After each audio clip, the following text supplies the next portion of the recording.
and welcome back to part 2 of my Q&A. I have been really enjoying reading all your questions, and in my part 1 I answered quite a few, and if you haven't seen that video yet I will leave a link in the pinned comment down below.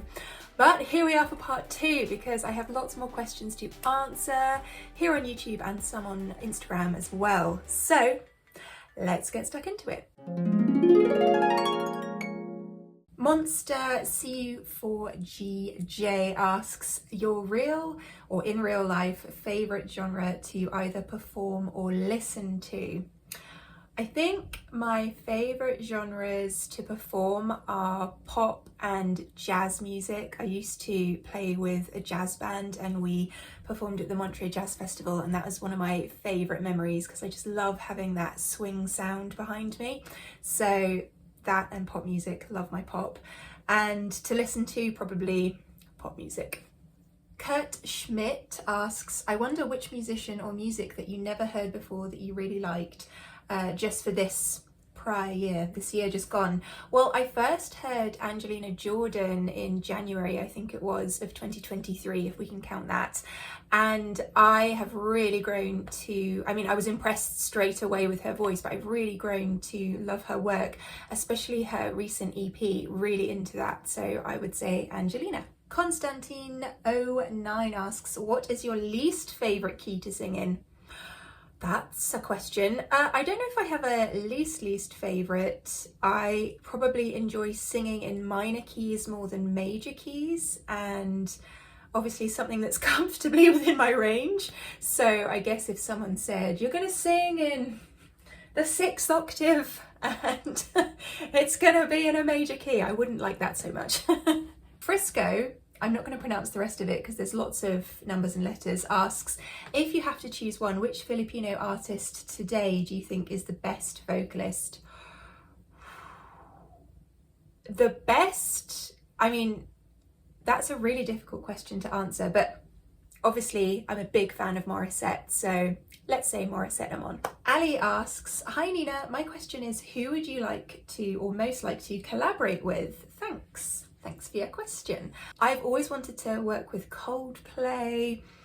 I love their music and I just find them really inspirational, and I love everything they've achieved in their careers. So because Chris Martin's a piano man as well, fully into that, and I love my stadium sounds, and they put on such an incredible show live. Definitely recommend it if you haven't seen them, even if it's not your kind of music. They put on an incredible show live.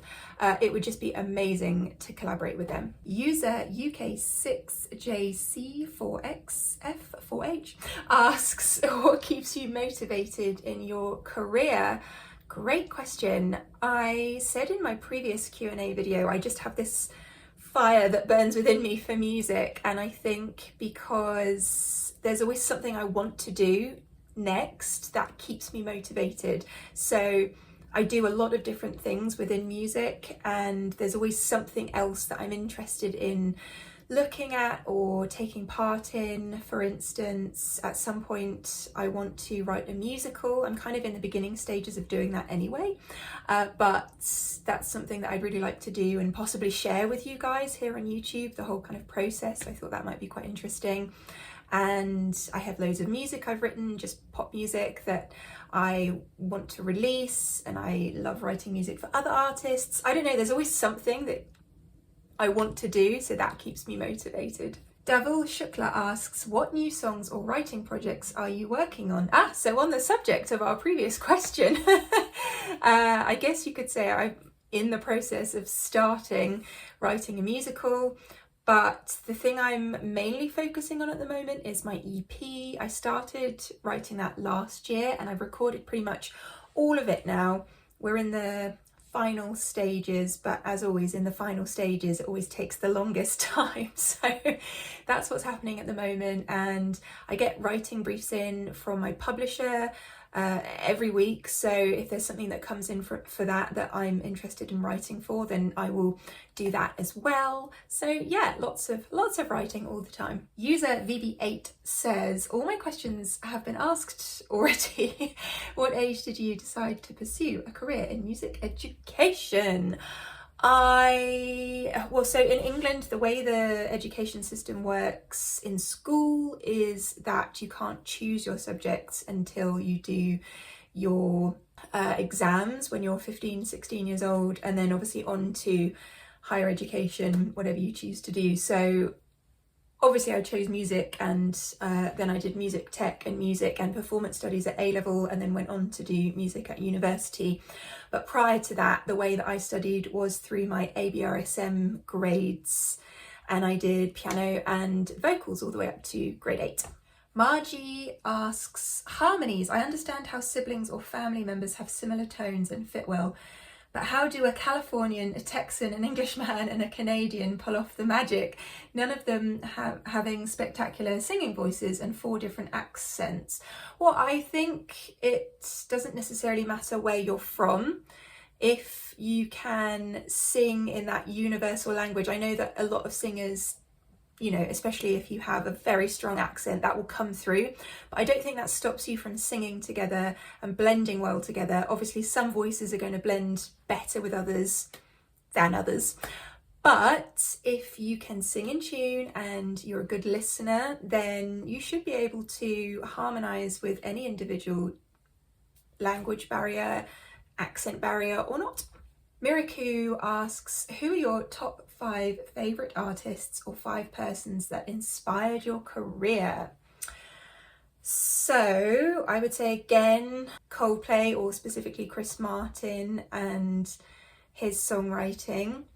I would say that Imogen Heap was a big inspiration growing up. She's fantastic at writing. Probably Christina Aguilera, Britney Spears. Oh, this is so hard. Oh, I've only got one more left.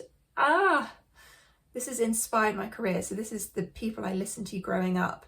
I listened to so many different artists. This is very hard. Okay, I'm just saying people I can think of now because there's no way I'm going to be able to fit this into just 5.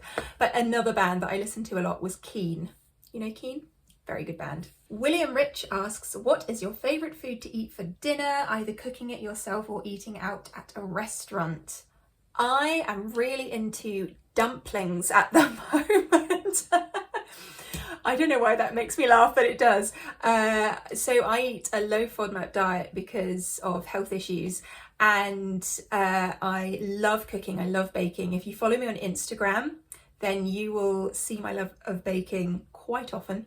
So something that I really enjoy is experimenting with different recipes that follow the low FODMAP thing, and that tends to be completely gluten-free and wheat-free. And so I have recently perfected gluten-free dumplings, and I'm very proud of that. I am very proud of that. So I say dumplings and accompaniments with that. How about you? Oh, and if it's a restaurant, by the way, Las Iguanas, which is a chain here in the UK. I don't know if that's anywhere else, but Las Iguanas, really delicious Brazilian food in there that I enjoy.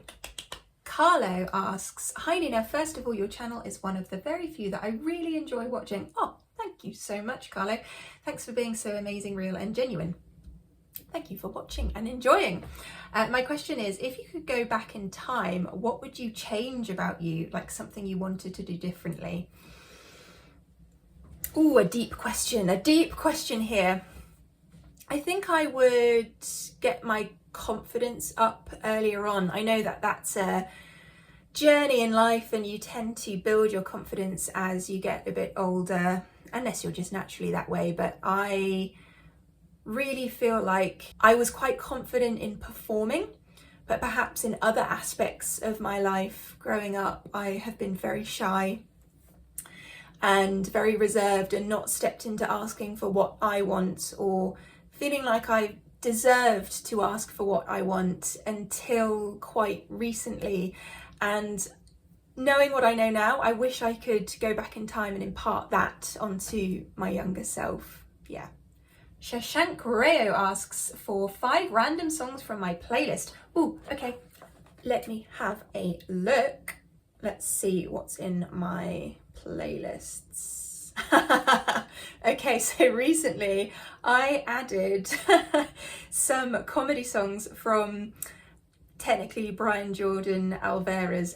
Do you guys know TJ Mac, the pop star on TikTok? Comedy artist, well worth checking out. So many from him. And I've also added Not Okay by Remo Fora, who is one of the Eurovision artists that I interviewed last year. Love that song by him. Happiness by Alexis Jordan. Love that song. I'm just scrolling down now. Is that 3 songs? Yes. Division by Ali and AJ. That is such a good song. And Every Other Freckle by Alt J. Ooh, yes. You're making me think of all the songs that I can go and listen to after I finish filming this. There we go. Clive Green asks, which is your favourite Elvis song and why? Oh my goodness, that is so timely because I literally just this morning was filming an Elvis reaction for my next Elvis video, and it's my favourite Elvis song, and that is Can't Help Falling in Love. I just love it. Is it With You? I can't help falling in love with you. Is that the full title though, or is it Can't Help Falling in Love? Oh my god, I am losing it. You know the one. Anyway, I love that song. You wouldn't think I'd know it at all from what I was just saying, but I do, and I love it. Pterodactyl548 asks, would you like to sit down for a cup of tea with Floor Jansen and chat about All Between Earth and Sky? I mean, who wouldn't? Who wouldn't, Pterodactyl? I feel like that would be a really interesting conversation, and there's so many things I could learn from Floor that I would be a fool not to sit down and have a chat with her. Maybe that's something that can happen in the future. I Am Number Will asks, what's your favourite Maury performance? Every Maury performance that I watch is my next favourite. Standouts to me are probably Akin Kana Lang and I don't know. They're all so good. Let me think on that one. But definitely Akin Kana Lang is like a standout performance, I think. Fred Safari asks, hi Nina, when are you going to have a live stream? One of my patrons asked me this recently, and I'm actually upgrading our internet here in this house at the moment. I'm hoping that will help me, because every time I've done a previous live stream, if you've been with me on one of those, you might have seen the screen has gone fuzzy, and I think that's because my internet connection hasn't been strong enough to deal with a live stream. So we're upgrading that, and I'm going to get some new software going, and then hopefully at some point soon I will be doing one. Yes, it's something that I wish I did more often. Time goes, doesn't it? But it's something that should be on the horizon. Jason Cohen asks, name 5 singers that you think are underrated. Okay, BB Rexha.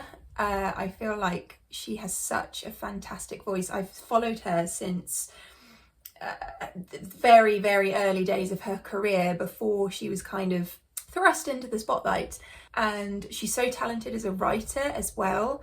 And I feel like she should be mega heights with a voice like that. Who else? And by the way, all these singers are successful. It's just, I guess I'm relating them to Whitney Houston levels of success, shall we say.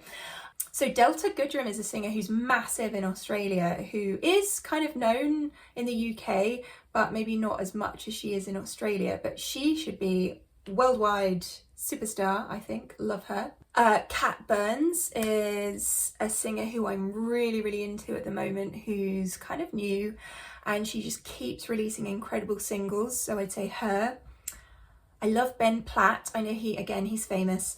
I'm just naming famous people, but I really, really loved his album. I feel like his album that I think it was his most recent, but it was probably from last year before last, is fantastic and well worth a listen. Is that 5? Well, that will do. That will do. You got maybe 4, but I'll think of another later and put it in the pinned comment if I remember. Okay. Fazlan Ahmad 2620 asks, how many hours or singing, I guess how long do I practice for every day?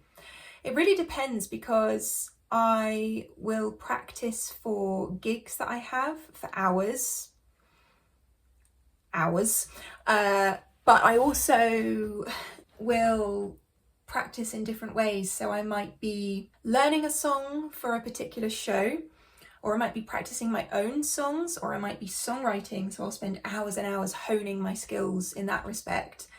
Every day, I don't know. It depends what's coming up in my schedule. I don't practice every day, if I'm honest with you, because I have to work a lot of the time putting into practice what I have been practicing, which means that I will literally just be doing the job of singing or songwriting or whatever it is.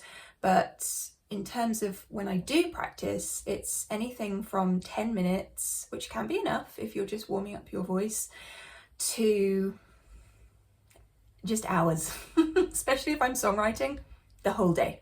Yeah. Samuel Enns asks, songs in major or in minor? Hey, didn't I say that earlier? Minor! I love minor songs. Yes, songs in minor keys, the sad songs. They're the ones that get you the best, I think. Johnny Mustang here with a very pressing question of, do I like hamsters? I would say, yes, I do. Two of my best friends had a hamster called Gary, and he was great. And I just love it when you have a hamster and you call them something like Gary. I think that's so cool.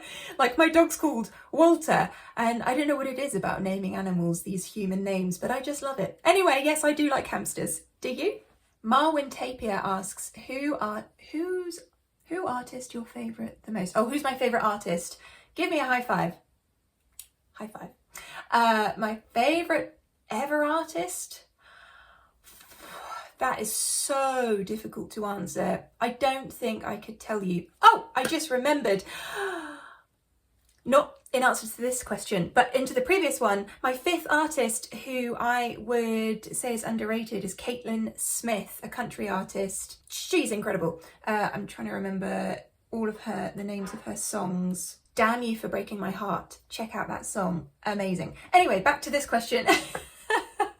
My favourite artist, I cannot tell you, my friend, because I am one of these people that has a favourite artist at the time. Whatever album I'm listening to at that time is my absolute favourite. I have favourite artists, which I hope I have answered in previous questions. That's a tricky one. Could you answer that? Let me know. Eugene asks, are you a K-pop fan too? If yes, what group do you support? So yes, K-pop music I really enjoy, and I'll tell you why. It's because I get a lot of K-pop briefs in from my publisher, so I write a lot of K-pop music and I love it so much. It's such a fun genre to write in. There's a real skill to it and I really appreciate it as a genre. In terms of groups I support, I would say maybe Girls' Generation, BTS. Yes. And then I think I've answered every question. Oh my goodness, if I've missed anyone's questions, please let me know and I will reply to you in the comments box if I missed your question, because I'd hate to have missed anyone's. I've done this a weird way where I should have taken all the questions out of YouTube and listed them in an order, but did I do that? No, I did not, but that's fine. Hi, it's Future Nuna here, just responding to the questions that I did miss. I found them and I didn't want to not respond to them. So this was from a few questions from NW London Metaler 3427. The first was, what were my favourite album and track releases for 2023? I think Angelina Jordan's EP was one of my favourites. I really enjoyed Midnights by Taylor Swift. Who else? Bebe Rexha and Dolly Parton's collaboration I thought was beautiful. Yeah, I always get confused about when songs were released. I forget it's 2024 now. Got to get my head around when some of my favourite songs were released, or actually like a few years ago, so I'll check some more and leave them in the description box down below. What did you musically discover in 2023? That's an interesting question.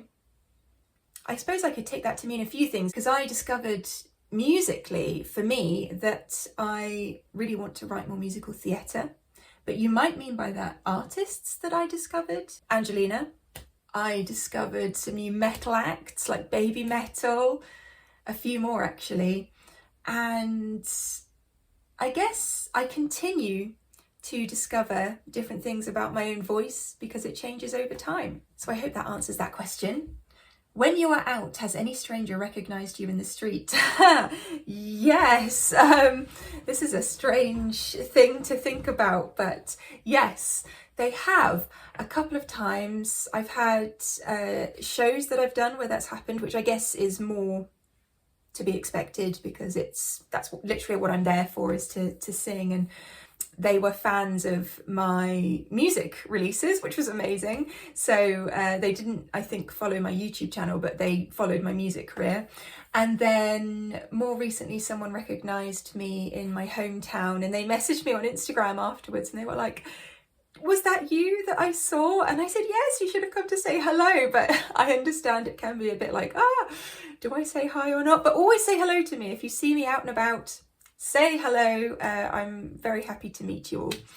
Okay, and then how do I feel about the state of commercial music industry? Positives and negatives. The commercial music industry is always changing.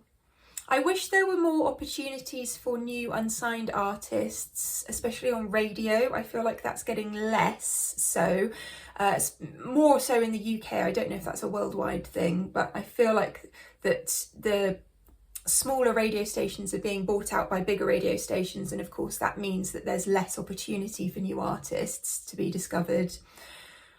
I think that it's great that you can put things online and create your own audience, and you don't need that major label to do that for you.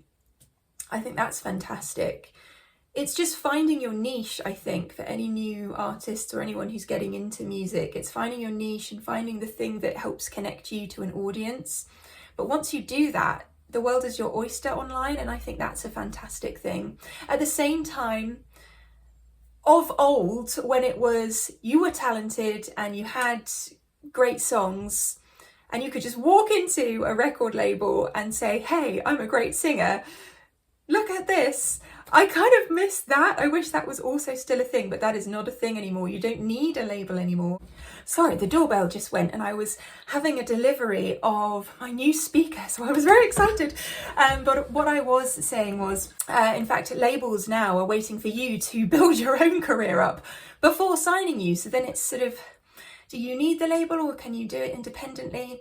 Of course, they do help you with major promotions. So yeah, there's room for both, but it's an interesting environment to be in the music industry now, and I don't know how it's going to change. I really don't.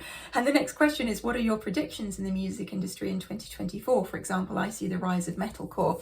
Yeah, I feel like different genres of music are going to rise up. There will be surprises because there always are. That's because of social media. Something will go viral and it will become a massive thing. Songs of old will become big songs of the present. So we may find that some songs from the 60s, 70s, 50s become viral sensations and get back in the charts. It is anyone's game these days what is going to happen in the music industry. I am really interested and excited to see. I also think age is becoming less of a thing. So if you were, say, in your 50s and you wanted to start a career, now because of the way you can promote yourself online, that is a possibility. In days of old, there's like an age cap, an unspoken one, and I'm glad that that's not so much of a thing, because I think if you're talented and you've got something to say and people connect with you, who cares how old you are? You know, go for it. So I feel like there's going to be a mixture of ages, a mixture of songs from different genres and from different eras becoming big in 2024. What are your predictions? Let me know. Okay, hopefully now I have answered everyone's questions. Back to past me. I do have some extra questions over on Instagram though, so I'm going to go and grab those quickly. 1 second. Okay, we're back with my Instagram questions. sh.mrz asks, how do you approach the creative process when writing songs?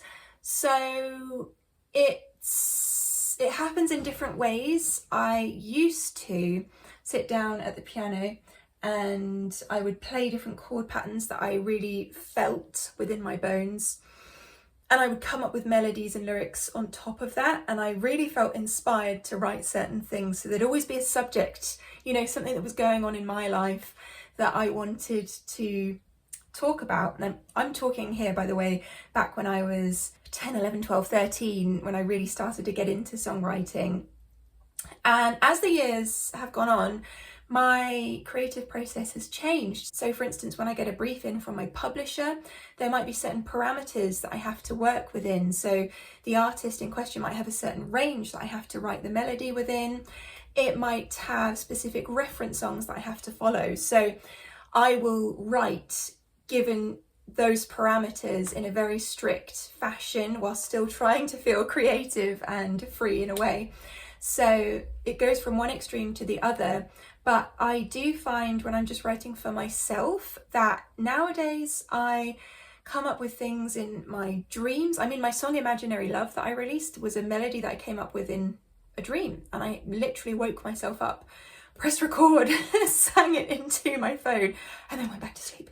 And I also will just be sitting doing mundane things or whatever, cleaning the house, and I'll suddenly think of a melody and I think, oh my goodness, that is a song, I have to go and do that. Or I'll hear another song that inspires me and I'll come up with a melody or a chord sequence that inspires me, and I take inspiration from that and make my own chord sequence to sing on top of.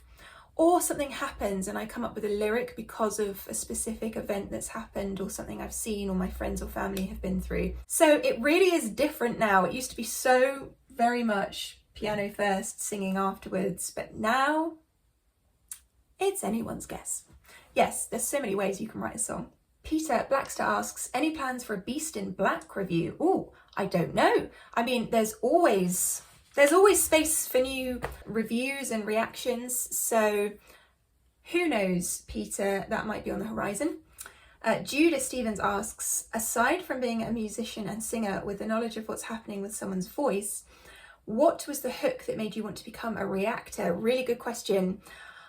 I can't remember exactly who it was I was watching, but I was watching some reaction videos myself on YouTube and I was thinking, I really enjoy this, but wouldn't it be so interesting if there was that technical element to it? So someone was talking about what was going into the creation of the chordal movement, or why someone's voice sounds a certain way, what's happening there. And I was thinking about the different theory and production elements within songs, and I thought, do you know what, I'm just going to give it a go.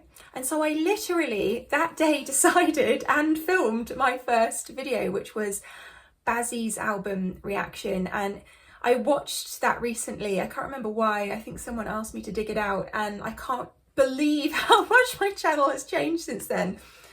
It is a lot. I've really, I think, honed my reacting now.